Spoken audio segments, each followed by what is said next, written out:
አማራዎች የምትከተሉት ሃይማኖት ትክክል አይደለም። ስትገደል ትበዛለህ፣ አናምንበትም። ነፍስህ በኢየሱስ ቀኝ እጅ ተቀምጣለች፣ አናምንበትም። ጊዮርጊስ ተነስቶ በፈረሱ ይዋጋል፣ አናምንበትም። ታቦት ተነስቶ ይዋጋል፣ አናምንበትም። ግን ለታቦት እንሰግዳለን። መንፈስ ቅዱስ አሐዱ አምላክ አሜን። በስመ አብ ወወልድ ወመንፈስ ቅዱስ አሐዱ አምላክ አሜን። በስመ አብ ወወልድ ወመንፈስ ቅዱስ አሐዱ አምላክ አሜን። እግዚአብሔር ይባርካችሁ። ሁላችሁም ስለመጣችሁ በጣም ደስ ብሎናል እና ወደ ዋናው ፖለቲካ እንሄዳለን። ስድብ የለም። ሰውን በሰውነቱ አንነካውም። ብሔርን በብሔሩ እናከብራለን። ከዚህ በኋላ ሌሎች የሚያጨማልቁትን እምነት እኛው ይዘን እየመጣን ለማስተማር ተገደናል። ፖለቲካው ብቻ ስላልሰራ ከዚህ በኋላ መስቀላችን ከእጃችን አይጠፋም። መጽሐፍ ቅዱሳችንም ይኸው ማሳየት እንችላለን።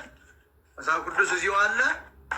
እንደውም በተሰላጠነ መንገድ ነጮች ምን ይላሉ ብለን እውነተኛውን ባይብል ነው የያዝነው። የኪንግ ጄምስ ቨርዥን ነው። ኪንግ ጄምስ ቨርዥን ዘ ሆሊ ባይብል ነው ይሄ። ከዚህ በኋላ ከዚህ ላይ እያጣቀስ የአማራን ሕዝብ ትክክል ያልሆነውን ነገር እየዋጣን እናስተምራለን። የሆነውን ነገር ደግሞ እየያዝ ለምሳሌ ቅዱስ ዳዊት በጣም 300 ዕቁባት እንደነበረው ጥሩ መቀመጫ ይጠበጥብ እንደነበር መናገር መቻል አለብን። ህዝቡን አደንዘውታል። ይህን ደግሞ ያደረገችብን ማነች? ግብፅ ነች። ግብፅ ሳታጠፋን አትቀርም። ስለዚህ ዋናው መጠናል ለማለት ነው። መጠናል። ወደድክም ጠላህም ሃይማኖታችን እናከብራለን። እኔ ኦርቶዶክስ ነኝ።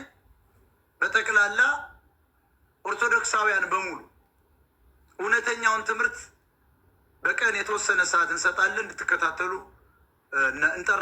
ጥሪ እናደርጋለን። ተስፋም እናደርጋለን። አድማጭ ኦርቶዶክስ ማለት በጣም ጥልቅ እምነት ያለባት ሃይማኖት ነች። ስለዚህ ሙስሊሞችም ፕሮቴስታንቶችም ወደ ኦርቶዶክስ ብትጠቃልሉና አንድ ሃይማኖት አድርገ ነው ጥሩ ጳጳስ መንፈስ ቅዱስ እንደ ትግሬው ሌባ ሳይሆን ጥሩ ጳጳስ ሹመን። እንግዲህ ይገርማል እኮ ሲኖዶሱ ምን ይላል? ሲኖዶሱ ምን ይላል መሰላችሁ? ሲኖዶሱ የሲኖዶስ ህግ ነገስ ምን ይላል? ጳጳስ ሳይሞት ጳጳስ አይሾም ይላል። እንዴት ጳውሎስ ተሾመ? እንዴት ማትያስ ተሾመ? እንዴት እኛ የአማራ ጳጳስ እንዴት ተባለው ስንል የቀድሞው የስኳር ሌባ ወንጀሉን ለመደበቅ መቼም ሁልጊዜ ጴንጤ ነው የሚሆነው። ጴንጤ ውስጥ የገባው ፓስተር ነው የሚለው ታምራት ላይ ተናግሯል። በኃይል ነው ያስወጧቸውን የራሴ ብሏል። በመኪና አፍኜ ነው ያስወጧቸው ብሏል።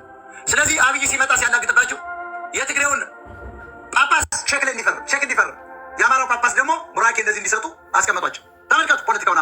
አማራዎች የምትከተሉት ሃይማኖት ትክክል አይደለም። ስትገደል ትበዛለህ፣ አናምንበትም። ነፍስህ በኢየሱስ ቀኝ እጅ ተቀምጣለች፣ አናምንበትም። ጊዮርጊስ ተነስቶ በፈረሱ ይዋጋል፣ አናምንበትም። ታቦት ተነስቶ ይዋጋል፣ አናምንበትም። ግን ለታቦት እንሰግዳለን።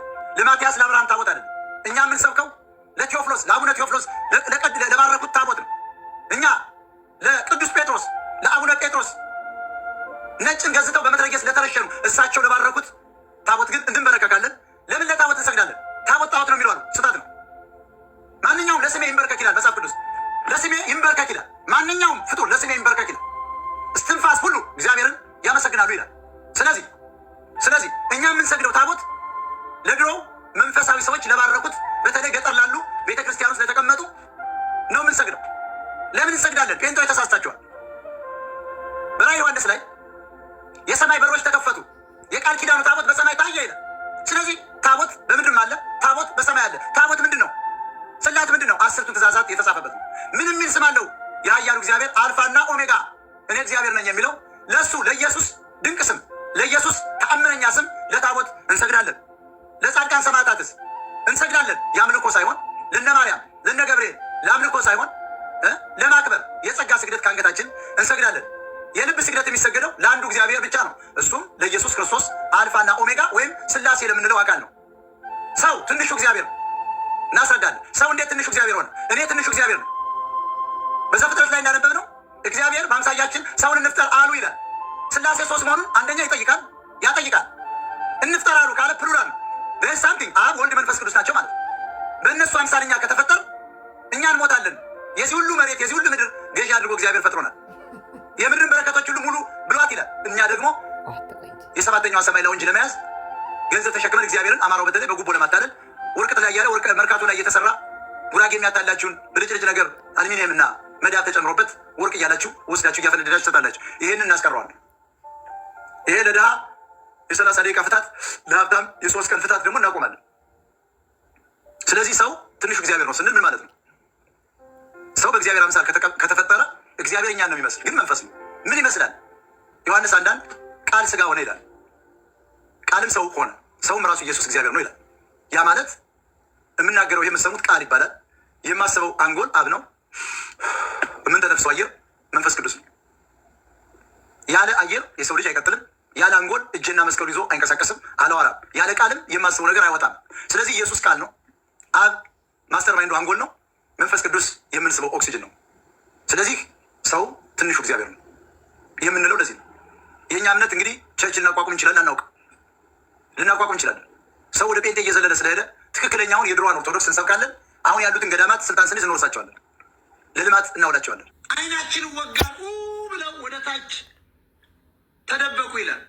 ምኑ ናቸው አለ ሙሴ። ፊትህ ያንጸባርቃል አሉት። የእግዚአብሔርን ኃያልነት ሙሴ አሰበ። እኔ ያላየሁት እግዚአብሔር በእኔ ላይ ስራውን ሰርቷል ማለት ነው። ምንድን ነው የሚታያቸው አለ። በጣም እጅግ አይን ውስጥ የሚገባ ማየት የማይቻል ነጸብራቅ ብርሃን ይታየናል አሉት። ተመልከቱ፣ እግዚአብሔርን ማየት አይቻልም። ካየው ትሞታለህ። እግዚአብሔርን ያዩ የሉም። እግዚአብሔርን የዳሰሱ የጨበጡ የሉም። እንደ ዘመኑ ፓስተሮች፣ እንደ ዘመኑ እዩ ጭፋዎች ከእግዚአብሔር ጋር ደብዳቤ ተጻጻፍን የሚሉ ምድሪቱን ሞልተዋታል። እግዚአብሔር አለ፣ ስፒሪት ነው። እስካሁን ያለው የኦርቶዶክሳዊ፣ የካቶሊካዊ፣ ሌሎችም የጴንጤኒዝም፣ ፍቅርሲዝም ትምህርቶች በሙሉ እግዚአብሔርን አላወቁትም። እግዚአብሔር መንፈስ ነው። ስላሴ ብለህ የነሶቅራጥን ስዕል ይዘህ የምትመጣ ኦርቶዶክስ አንቀበልም። እግዚአብሔር አይዳሰስም፣ አይጨበጥም። መዝሙሩ ይቀጥላል። ያዕቆብ ግብርዛቤ ወደ ካራን ሲሄድ የለው